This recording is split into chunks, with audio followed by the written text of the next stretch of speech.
है जिसको हमारे यहाँ गणगौर तीज कहते हैं। शंकर और पार्वती 16 दिन तक तैयार हुए थे और तैयार होने के बाद शिव और पार्वती शिव महापुराण के यजमान बनकर जा रहे थे। तो कल का दिन है, वो कौन सा दिन है? कल का गणगौर तीज का दिन, कल का दिन। चैत्र के महीने में जो शुक्ल पक्ष की तीज आती है, वो चैत्री नवरात्रे में जो तीज की तिथि होती है, उस दिन शंकर और पार्वती शिव महापुराण के यजमान बनकर कथा सुनने के लिए गए थे। 16 दिन तक पार्वती और शंकर का श्रृंगार होता है। उसमें से आज का दिन सिंधारा दूज का होता है। क्यों सिंधारा दूज कहते हैं? सिंधारा दूज का मतलब क्या है? क्यों हिंदू धर्म में सिंधारा दूज मनाई जाती है? किस लिए? आज पूरे भारत की भूमि पर कई माताएं हाथ में मेहंदियां लगाती हैं, चूड़ियां पहनती हैं, सुंदर चुनरी पहनती हैं, माँ ब्रह्मचारिणी का पूजन करती हैं, माता का आराधना करती हैं। सिंधारा दूज का कारण केवल इतना सा है। सिंधारा दूज का मतलब यह होता है कि चंचुला देवी जब 14 दिन तक शंकर और पार्वती अपने गुफा में से बाहर नहीं निकले शिव महापुराण के यजमान बनने के लिए, तब माता चंचुला देवी ने हाथ जोड़कर मां जगतजननी जगदम्बा को सुंदर वस्त्र, सुंदर चूड़ियां, सुंदर आभूषण माता के चरणों में ले जाकर समर्पित करे थे और कहा, मां इन चूड़ियों को जो मैं दे रही हूं, ये लाल चूड़ी, ये लाल श्रृंगार, ये लाल वस्त्र, जो लाल चूनर जो मैं प्रदान कर रही हूं, मां बस ऐसी कृपा कर दे कि तू इन चूनर को धारण करे और मेरा भी सौभाग्य, मेरा भी सुहाग अमर कर दे। बस इतनी कृपा मेरे ऊपर कर दे। वो सिंधारा दूज का महत्व है। वो सिंधारा दूज आज भारत की भूमि की सभी माताओं को सिंधारा दूज का बहुत बहुत बधाई। माता पार्वती, गणगौर महारानी, ब्रह्मचारिणी महारानी, माँ जगतजननी आपके सुहाग को अखंड सौभाग्यवती बनाए, यही भगवान से प्रार्थना। दिल से बताना, जितनी सौभाग्यवती माताएं होती हैं, ये संक्रांति पर भी 13 चीजें दान करती हैं, 14 चीजें दान करती हैं। बीच में कोई 16 सोमवार का उद्यापन करेंगी तो भी सुहाग की सामग्री देंगी, उद्यापन करेंगी तो भी सुहाग की सामग्री देंगी, कोई कार्य करेंगी तो भी सौभाग्य की सामग्री देंगी। सौभाग्य की सामग्री का दान क्यों किया जाए? सौभाग्य सूचक वस्तुओं का दान क्यों किया जाए? सौभाग्य की वस्तुएं क्यों प्रदान करी जाती है, क्यों दी जाती है? उसका कारण क्या है? महाराज, भारत की भूमि की सौभाग्यवती माताओं का एक मन की अभिलाषा रहती है। भारत की भूमि की माताओं की एक अभिलाषा रहती है कि जब उसके प्राण छूटे तो अखंड सौभाग्य धारण करके पति के कंधे पर और पुत्र के कंधे पर शमशान कर। ये भारत की भूमि की माताओं की सोच, उनके मन का संकल्प, उनके मन का भाव।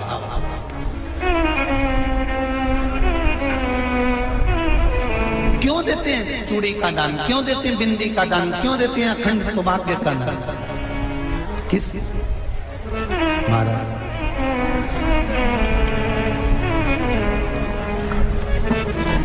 मेरे हाथों में भर भर के चूड़ी रहे,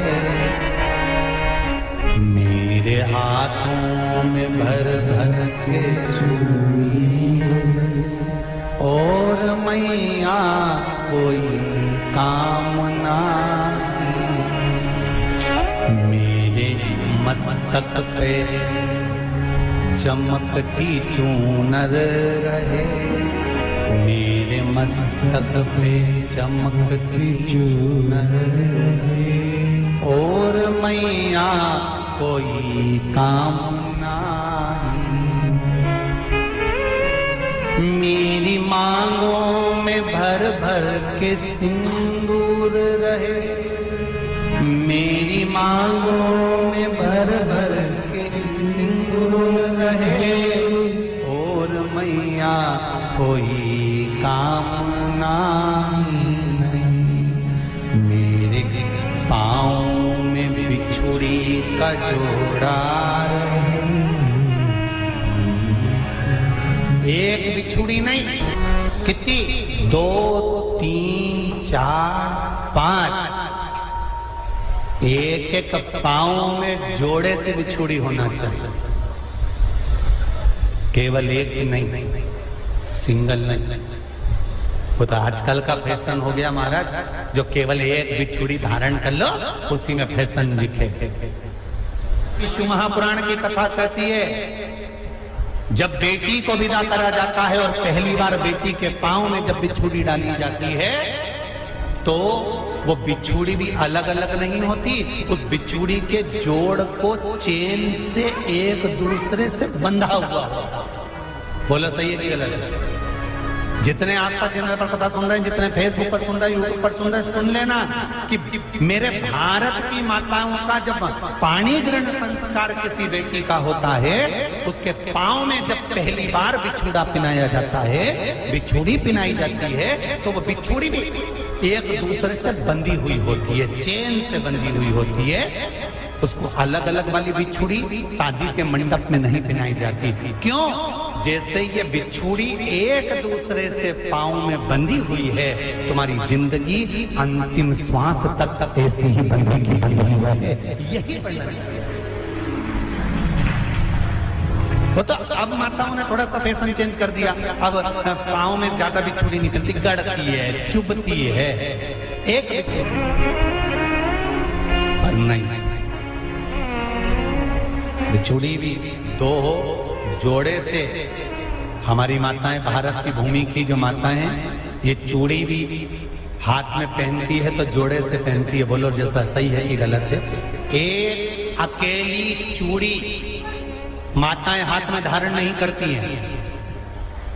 अगर भारत की भूमि की संस्कारित माताएं हैं और भारत की भूमि की सभ्यता और संस्कृति को जानती है तो अकेली चूड़ी नहीं, जोड़े की चूड़ी पहनेगी, 2 चूड़ा डालेगी, 4 डालेगी, 12 डालेगी, पर सिंगल नहीं, अकेले।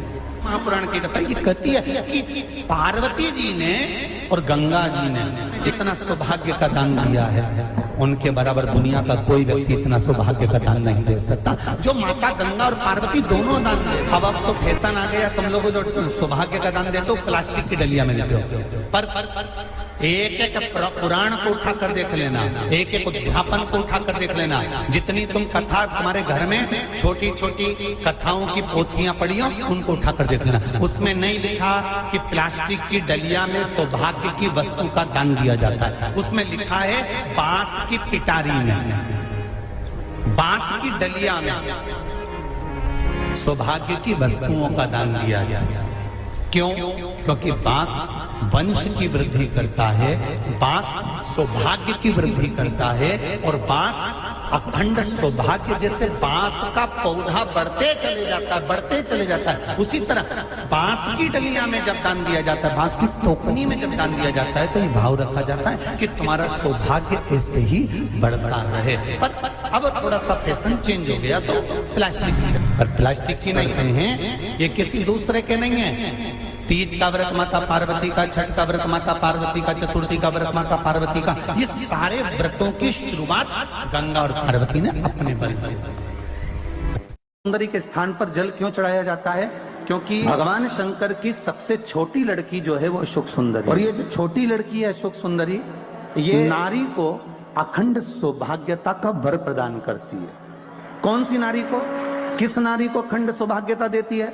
तो महाराज शास्त्र कहता है, जिस नारी के भाग्य में लिखा होता है कि इसको वैधव्य होना है, इसके पति को समाप्त होना है, अगर वो नारी अशोक सुंदरी वाली जगह पर जल चढ़ा देती है तो पति पर अगर काल भी मंडरा रहा होता है तो मां अशोक सुंदरी महाकाल से कहकर काल को टाल देती है। वो अशोक सुंदरी का शास्त्र कहता है, सौभाग्यवती नारी जितना भजन पूजन कर, सौभाग्यवती नारी जितना भगवत नाम स्मरण करती है, भगवत पूजन करती है, व्रत करती है, साधना करती है, तप करती है, पूजन करती है, पाठ करती है, आराधना करती है, अर्चना करती है, उस सौभाग्यवती नारी का किया हुआ दान, पुण्य, धर्म, भजन, कीर्तन, स्मरण, सेवा, चाकरी उसके पति के भी काम आती है और उसके पुत्र और पुत्री के भी काम आती है।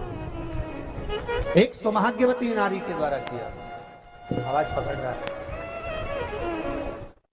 एक सौभाग्यवती नारी के द्वारा किया गया भजन पूजन स्मरण संकीर्तन नाम जाप नाम कीर्तन उसके पति के भी काम आया और उसके बच्चों के भी। देखिए कितना सुंदर शिव महापुराण में चरित्र आया है वृंदा देवी का कि वृंदा जितना नाम जाप करती है, वृंदा जितना नाम भजन करती है, वृंदा जितना नाम स्मरण करती है, उसके पति को उसका लाभ है। सोमवार के व्रत का अगर आप विधान देखेंगे, और हम तो कहते हैं केवल 16 सोमवार से ही मतलब मत रखो। आप माताएं अगर एकादशी का व्रत कर रही है, सोमवार का कर रही है, मंगलवार का कर रही है, बुधवार का करे, गुरुवार का करे, चतुर्थी का करे, तीज का करे, छठ का करे, आप जो भी व्रत करते हो उस व्रत का विधान स्कंद पुराण में लिखा हुआ है। और स्कंद पुराण में क्या वर्णन लिखते हैं कि नारी जब सौभाग्यवती हो जाती है, लड़की की जब शादी हो जाती है और वो अपने पति के घर में जब रह रही होती है, पति के संग रह रही होती है, तो पति के घर में रहकर जितना भजन पूजन करती है, जितना स्मरण करती है, वो उसके द्वारा किया गया भजन पूजन व्रत आराधना उद्यापन चाकरी दर्शन ये सब का फल उसके पति के खाते में भी जाता है और उसके पुत्र और पुत्री के भी खाते में जाता है। पर उसमें एक बात का विशेष ध्यान रखना, स्कंद पुराण कहती है कि आप व्रत को उठाएं। आपने व्रत उठाया, कहां उठाया? पति के घर से उठाया, ठीक है। आपने व्रत उठाया सोमवार का, 16 सोमवार का, पशुपतिनाथ का, या गुरुवार का, या मंगलवार का, या बुधवार का, जो भी व्रत आपने उठाया वो पति के घर से उठाया। अब आपका फर्ज क्या है कि व्रत आप अगर कर रही हो तो पति के घर का ही अन्न, पति के घर का ही जल, पति के घर का ही सुख आनंद महाराज हमको प्राप्त हो। अगर व्रत करने के दिन मालूम पड़े आपने कोई तीज का व्रत, छठ का व्रत, चतुर्थी का कोई विशेष खास जो व्रत होता है, सोमला सोमवार का व्रत, पशुपति व्रत, और आप अपने मायके चली गए और मायके का अन्न जल आपने ग्रहण किया, मायके का प्रसाद ले जाकर, मायके की थाली ले जाकर, मायके का पूजन का सामान ले जाकर आपने भगवान की आराधना करी, तो स्कंद पुराण कहती है वो स्वीकृत नहीं होता, क्योंकि विवाह होने के बाद गोत्र बदल जाता है। उस गोत्र का अन्न चाहिए, उस गोत्र का भाग चाहिए। लगने लगे कि हाँ बहुत कष्ट है, कर्जा भी बढ़ गया, तकलीफें भी बढ़ गई, बहुत दुख भी बढ़ रहा है, कहीं परिवार सही नहीं चल रहा है, तो प्रयास करते रहा करो। हफ्ते में एक बार एक चावल का दाना जल के पात्र में डाल लिया, एक काली मिर्च जल के पात्र में डाल ली, और उस जल को ले गए, थोड़ा सा चंदन का छींटा डाल दिया, ले जाकर शिव जी को समर्पित कर दिया। शंकर को जल चढ़ाने के लिए 5 स्थान हैं जहां शिव को जल चढ़ाया जाता है और शंकर उस जल को स्वीकार करते हैं, जिसको पंचगंगा कहा है। 5 स्थान अच्छे से समझ लीजिएगा, जब भी शिव मंदिर में जाएं तो ये 5 स्थान शिव को जल चढ़ाने के लिए ये रखा है। शिवलिंग गोल जलाधारी, ये चरण जहां से पानी नीचे की ओर जाता है। शंकर भगवान के 13 बच्चे हैं, 13 की 13 बच्चे, शिव जी का संपूर्ण परिवार, 33 कोटि देवता, 64 योगनियां, सब शिवलिंग के आसपास है। आप शंकर जी के मंदिर में जाकर ये कभी ना विचार करना कि पार्वती जी को ढूंढना पड़ेगा, या गणेश जी को ढूंढना पड़ेगा, या कार्तिकेय जी को ढूंढना पड़ेगा, या भैरव को ढूंढना पड़ेगा। हमें शंकर के मंदिर में जाकर किसी देवता को ढूंढने की जरूरत नहीं है। जहां शंकर भगवान का शिवलिंग रखा हुआ है वो माता जी का हस्तकमल है, माता पार्वती जी का स्थान है। जहां शिवलिंग रखा है वो शंकर भगवान है। जहां जलाधारी है उस जलाधारी के पास में जहां पानी बहता है बीच में अशोक सुंदरी का स्थान है। जहां से पानी बह रहा है उसका राइट भाग वहां गणेश जी का स्थान है, लेफ्ट भाग कार्तिकेय जी का स्थान है। शंकर भगवान के ऊपर जो जल गिर रहा है वो शंकर भगवान की 5 लड़कियां जया, विषहरा, शामली बारी, दौतली, देव, ये शंकर जी की 5 बेटियां ऊपर हैं। जहां से पानी बहकर उस निकासी से, जहां नाली बनी रहती है, पानी जहां से निकलकर बाहर मंदिर के जा रहा है वो 33 कोटि देवताओं का स्थान है। इसलिए सारे मंदिरों की परिक्रमा हो सकती है पर शंकर जी के मंदिर की परिक्रमा नहीं करते, क्योंकि वो जल जो जा रहा है वो 33 कोटि देवताओं का स्थान है, उसको हम लांग नहीं सकते। वो स्थान जल चढ़ाते समय आप इसका स्मरण रखें। पानी का जब पात्र लेकर जाते हैं मंदिर के अंदर, सबसे पहले शिव जी का जो जलाधारी है उसमें राइट भाग पर अपनी मनोकामना कर जल चढ़ाएं, फिर लेफ्ट भाग में चढ़ाएं रोग मुक्ति के लिए। अशोक सुंदरी की जगह पर चढ़ाएं, ये तीसरा स्थान। चौथा स्थान माता पार्वती जी का जो कटी भाग है जहां पर शिवलिंग रखा हुआ है उस भाग पर जल चढ़ाएं, चौथा भाग। पांचवा भाग शंकर जी के ऊपर चढ़ाएं। ये 5 जगह पर जल क्रमवाइज चढ़ाएं। आप लोग जाते हो डायरेक्ट जाकर शंकर जी पे जल उंडेल करा जाए, सीधे गए और शिव जी पे जाकर आपने जल चढ़ा दिया। हमारे यहाँ शास्त्र कहता है जैसे अपन देवताओं की पूजन करते हैं तो पंडित जी सबसे पहले पूजन किसकी कराते हैं? जम के बोलो जरा, गणेश जी की। गणेश जी के बाद पूजन कराते कराते कराते कराते कराते कराते आगे के सारे देवता कराते कराते कराते कराते फिर मूल पूजन पर पहुंचते हैं। आप डायरेक्ट मूल पूजन पे पहुंच जाते। और सरल भाषा में समझ लो, जितनी सरल भाषा में समझोगे ना उतना अपने जीवन में उतर जाएगा। इस छत के ऊपर आपको चढ़ना है, निशानी रखी है, पाए लगे हुए हैं, आप कैसे चढ़ोगे? एक एक पाए पर पांव रखकर चढ़ोगे कि डायरेक्ट पहला पे रखोगे आखिरी पर? जम के बोलिए जरा, एक एक पाए पर पांव रखोगे ना कि धीरे धीरे हमको चढ़ना है। आइए भक्तों, आज सुनते हैं तुलसी माता की चालीसा। यह चालीसा सुनने से होती है हर रोगों से मुक्ति, मिलती है सुख समृद्धि का आशीर्वाद। तो एक बार बोलिए प्रेम से विष्णु भगवान की जय, तुलसी माता की जय, भगवती माता की जय। श्री तुलसी महारानी करु विनय सिरनाय, जो मम हो संकट विकट दीजे मात नसाय। नमो नमो तुलसी महारानी, महिमा अमित न जाए बखानी। दियो विष्णु तुमको सम्माना, जग में छायो सुयस महाना। विष्णु प्रिय जय जयंती भवानी, तिहु लोक की हो सुख खानी। भगवत पूजा करे जो कोई, बिना तुम्हारे सफल न हो। जिन घर तब नहीं होए निवासा, उस पर करे विष्णु नहीं वासा। करे सदा जो तब नित्य सुमरन, ते ही के काज होए सब पूरन। कार्तिक मास महात्म्य तुम्हारा, जाको जानत सब संसारा। तब पूजन जो करे कुमारी, पावे सुंदर बर सुकुमारी। करे जो पूजा नित प्रति नारी, सुख संपत्ति से होए सुखारी। वृद्धा नारी करे जो पूजन, मिले भक्ति होबे पुलकित मन। श्रद्धा से पूजे जो कोई, भवनिधि से तर जावे सोई। कथा भागवत यज्ञ करावे, तुम बिन नहीं सफलता पावे। छायो तब प्रताप जग भारी, ध्यावत तुम्हि सकल चितधारी। तुम्हि मात यत्र तंत्र में, सकल काज सीधे होवे क्षण में। औषधि रूप आप हो माता, सब जग में तब यश विख्याता। देव ऋषि मुनि और तपधारी, करत सदा तब जय जयकारी। वेद पुराणन तब यश ज्ञाया, महिमा अगम पार नहीं पाया। नमो नमो जय सुख कारिणी, नमो नमो जय दुख निवारिणी। नमो नमो सुख संपत्ति देनी, नमो नमो अख काटन छेनी। नमो नमो भक्तन दुख हरनी, नमो नमो दुष्टन मद छेनी। नमो नमो भव पार उतारिणी, नमो नमो परलोक सुधारिणी। नमो नमो निज भक्तन उबारिणी, नमो नमो जन काज सवारिणी। नमो नमो जय कुमति नशावनी, नमो नमो सब सुख उपजावनी। जयति जयति जय तुलसी माई, ध्याऊ तुमको शीश नवाई। निर्जन जानी मोहि अपनाओ, बिगड़े काज आप बनाओ। करूँ विनय मैं माते तुम्हारी, पूरन आशा करूँ हमारी। शरण चरण कर जोड़ी मनाओ, निस दिन तेरे ही गुण गाऊं। करहु मात यश अब मोह पर दाया, निर्मल होए सकल मम काया। मांगू मात या बर दीजे, सकल मनोरथ पूरन कीजे। जानू नहीं कुछ नेम उचारा, क्षमहु मात अपराध हमारा।